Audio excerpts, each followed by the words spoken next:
صاحب کا سوال ہے، بدن پر ٹیٹو بنوانا کیسا ہے اور اس کے ساتھ نماز کا کیا حکم ہے؟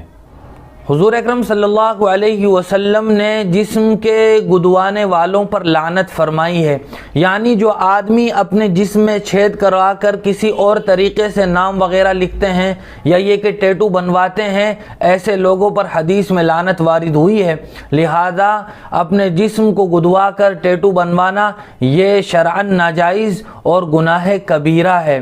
اور اگر وہ ٹیٹو ایسے ہیں کہ جن کی تہ بھی جسم پر جم جاتی ہے تو بسا اوقات ایسے تہ دار ٹیٹو بنوانے کی وجہ سے وضو اور غسل کرتے ہوئے بھی مسائل پیدا ہو جاتے ہیں کہ جسم تک پانی نہیں پہنچتا، جس کی وجہ سے وضو اور غسل درست نہیں ہوتا ہے۔ لہذا آج کل ایسے کیمیکل دستیاب ہیں کہ ان کو استعمال کر کے ٹیٹو وغیرہ کو کھرچا جا سکتا ہے، ختم کیا جا سکتا ہے۔ لہذا اگر کسی نے بنوائے ہوں تو ان کو کیمیکل وغیرہ کے ذریعے سے یا جو بھی طریقہ ممکن ہو اس کے ذریعے سے ان ٹیٹوؤں کو ختم کر دینا چاہیے، تاکہ آدمی گناہ کبیرہ سے بھی محفوظ رہے اور اس کا وضو اور غسل بھی صحیح معنی میں درست ہو، جس کے نتیجے میں نماز اور قرآن وغیرہ کا پڑھنا یہ صحیح ہو سکے۔